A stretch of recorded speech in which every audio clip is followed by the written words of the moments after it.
네, 안녕하세요. 날씨가 엄청 더운 여름이 됐죠. 8월, 지금 폭염이 계속 이어지고 있는데, 조금 비 소식도 있고 그랬으면 좋겠어요. 그죠? 그래서 건강 유의하시고, 특히 밖에서 일하셔야 되시는 분들은 물 많이 드시고, 이렇게 쉬엄쉬엄 하시면서 건강 잘 챙기셨으면 좋겠습니다.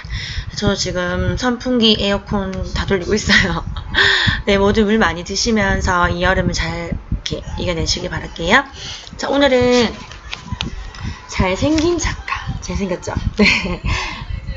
자, 러시아 분이시고 초능력자 분이신데요. 이분이 이제 영적으로 내면의 힘, 또 우리가 공부하는 그런 부분들을 거의 마스터라고 해도 과언이 아닐 정도로 이렇게 많이 깨우치신 분인 것 같아요. 그래서 이분이 쓰신 책 정말 강추하고요. 미래 모델링. 자, 읽어드릴게요. 너무너무 좋은 내용이 많아요. 정말 한 장 한 장 다 주옥 같아서 다 읽어드리고 싶지만 그럴 순 없고, 우선은 오늘부터 해서 3번에 나눠서 그 하나의 요점을 정리해 드릴 거고, 그 다음에 또 다른 책 했다가 다시 돌아올 수도 있고요. 그건 그때 봐서 결정하겠습니다. 네. 자, 우리 왜 내면의 힘, 긍정의 힘, 감사의 힘을 통해서 생각은 에너지가 있고, 생각이나 이제 그런 행동, 감정을 통해서 물질화를 시킨다고 배웠잖아요. 그래서 생각을 물질화를 시키는 그 과정에서 우리는 이제 무한한 내면의 그 에너지가 있는데, 무한한 그 가능성이 있는데, 그것이 다 이루어지진 않죠. 그래서 그것을 막는 3가지가 있대요. 3가지 다 이루어지지 않는 이유. 자, 첫 번째는 페이지 91쪽입니다. 첫 번째는 두려움, 두 번째는 고정관념, 세 번째는 불만이라고 합니다. 그래서 오늘은 두려움에 대해서 얘기해 볼게요. 네, 여러분은 저는 별로 두려움이 없어요 라고 말하시는 분도 있고, 아니면 변화에 대한 두려움이 많아요 라고 말하시는 분도 계실 거예요. 그런데 우리가 의식하지 못하지만 무의식적으로 두려움은 대부분이 다 있습니다. 자, 한번 읽어드릴게요. 자, 두려움은 살아남기 위해 우리의 에너지 대부분을 끊임없이 뺏어갑니다. 그것은 우리의 주의를 사로잡는 것을 좋아하고 결정적인 순간마다 여지없이 우리 앞을 막아서지요. 자, 두려움의 실체는 무엇일까요? 두려움은 비누 거품과 같습니다. 그것은 우리가 인지할수록 더욱 부풀려집니다. 그것은 환상입니다. 두려움은 환상이래요. 그러니까 그 신과 나눈 이야기라는 아주 유명한 책이 있는데, 그 책에서도 두려움은 환상이라고 이야기를 해요. 두려움은 오직 우리가 그것에 중요성을 부여하기 때문에 효력을 발휘합니다. 따라서 진짜 위협은 존재하지 않습니다. 그것은 단지 우리의 머릿속에만 있습니다. 우리가 해야 할 일은 두려움이 고작 환상일 뿐임을 인정하고 중요성을 부여하는 일을 멈춤으로써 그 비누 거품을 터뜨리는 것 뿐입니다. 더 이상 두려움에 먹이를 주지 말고 그 비누 거품을 그냥 팡 터뜨리라고 하네요. 그죠? 자, 좀 더 구체적으로 얘기해 보겠습니다. 여기에 여러 가지 그 일화들이 있고요. 우리에게 필요한 것은 오직 자신의 두려움을 인식하고 그 틀을 넘어서는 것 뿐입니다. 인식하고 넘어서래요. 매번 그것을 넘어서기만 하세요. 그것과 투쟁하지 말고 그저 넘어서세요. 두려워도 앞으로 나아가세요. 그것에 대해서 생각하지 말고 대신 당신이 원하는 것을 하세요. 그러면 당신의 작은 세계, 그 거품이 터지면서 자유의 기쁨을 맛보게 될 것입니다. 당신이 한번 그것을 느끼면 그 일이 도화선이 되어 새로운 승리가 또다시 끌려올 것입니다.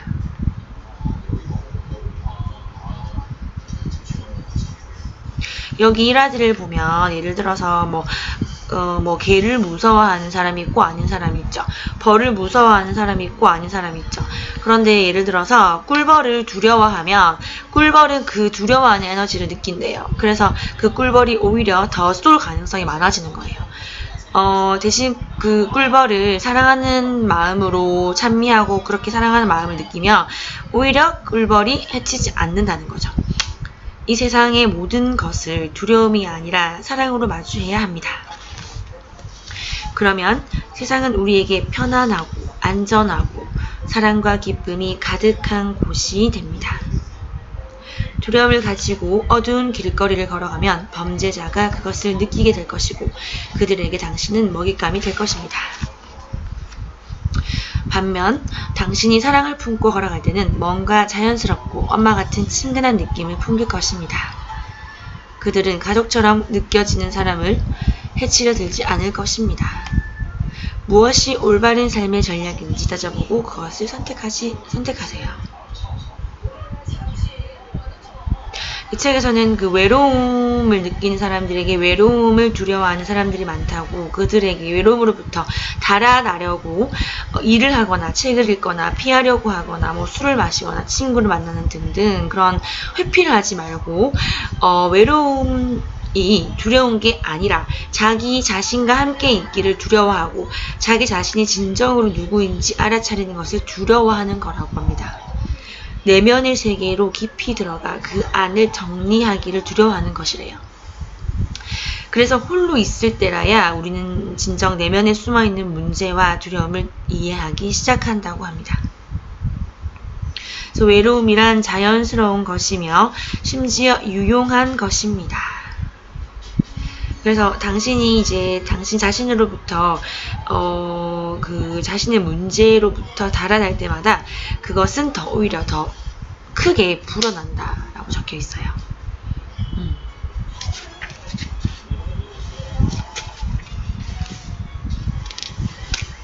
자, 109쪽입니다. 안타깝게도 사람들은 매 순간 자신의 삶을 충분히 음미하며 살지 못합니다.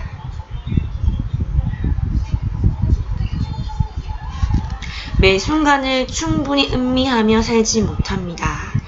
이게 매 순간을 충분히 찬미하고 사는 게 뭐죠? 현존이죠, 현존. 최근에 제가 올려드렸던 게 지금 이 순간을 살아라 라는 그 유명한 책이었죠. 그래서 그 책에서는 이제 현존에 대해서만 정말 자세하게 나와 있거든요. 그래서 그게 조금 더 궁금하신 분들은 저는 그 책을 추천해 드릴게요. 앞에 영상도 보시면서 궁금하신 거 뭐 댓글로 달아주시거나 개인적으로 메일 주시면 제가 아는 한에서는 최선을 다해서 도와드리겠습니다.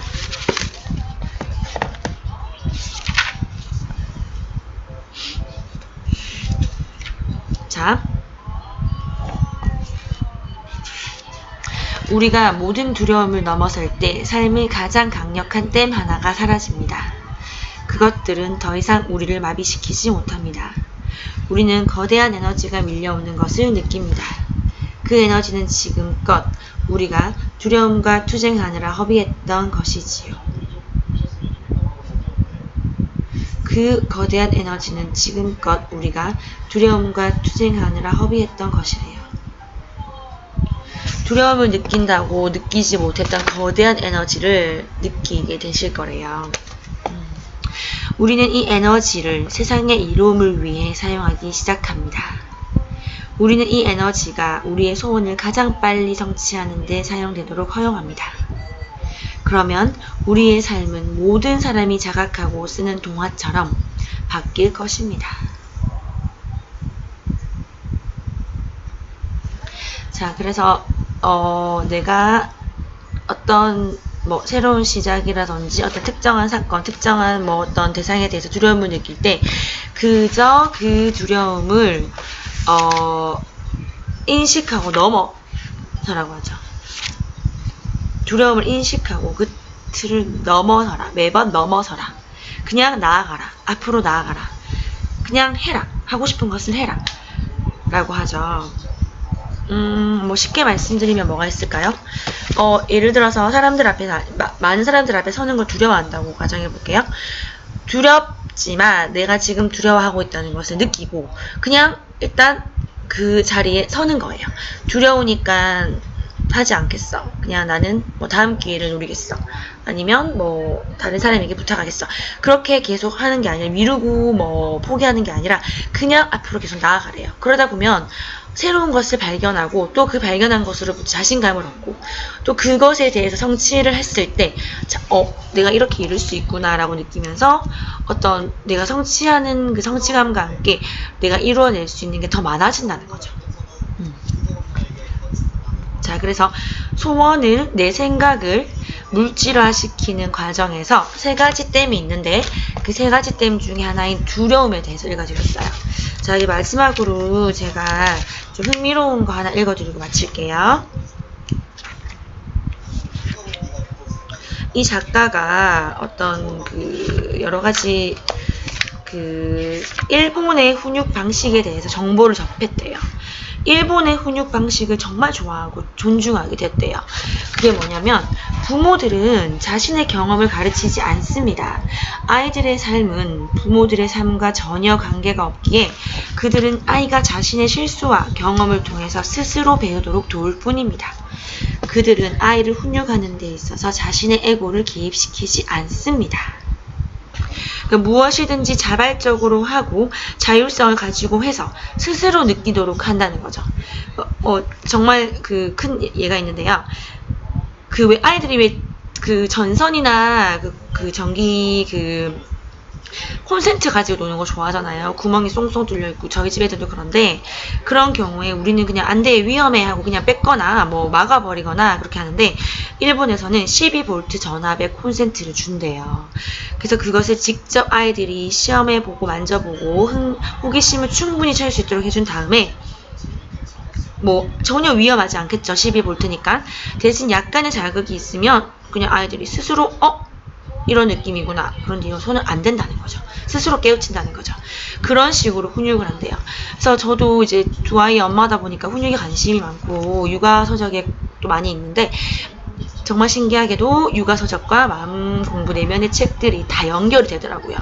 그래서 아이들에게 뭐 벌을 주고 뭐 소리 지르고 때리고 이렇게 하면서 아이들을 잡는 게 맞다라고 얘기하시는 그 예전 부모님 세대 분들도 많으신데 사실 참 훈육이 쉽지 않아요. 그죠? 그래서 저도 계속 끝없이 공부를 하고 책도 많이 보고 하는데 일본에서는 이렇게 내가 겪어온 경험이나 나의 어떤 에고, 나의 그런 그 관념에 따라서 훈육하는 게 아니라 네가 다 해보고 엄마가 느낀 대로 이렇게 살아왔지만 너는 네가 한 대로 다 네가 직접 스스로 체험해보고 네가 깨닫고 네가 결정해라. 이런 방식으로 한다는 거죠. 저도 참 그런 부분들을 많이 공감하고 존경스러운 것 같아요. 그래서 환경적으로 그게 안 될 경우도 있지만 어쨌든 최선을 다해서 그렇게 해보는 건 좋은 것 같습니다. 그래서 혹시 자녀를 키우고 계신 부모님이시라면 참고해 보시면 좋을 것 같고 추후에 또 육아 관련해서도 많은 영상을 올리도록 할 계획입니다. 네, 오늘 유용했으면 하는 바람이고요. 이 책을 이제 제가 두 번 다 말씀드렸다시피 고정관념과 불평불만 두 가지 댐이 더 나왔죠? 그 두 가지 댐에 대해서 또 업로드를 하도록 하겠습니다. 네, 행복한 하루 되시고요. 또 아직 소통할 수 있는 그런 경로가 없기 때문에 제가 그냥 이메일 주소 하나 남길게요. 그래서 궁금하신 점이나 그런 문의사항은 물어주시면 제가 성의껏 답변을 드리도록 하겠습니다. 네, 감사합니다.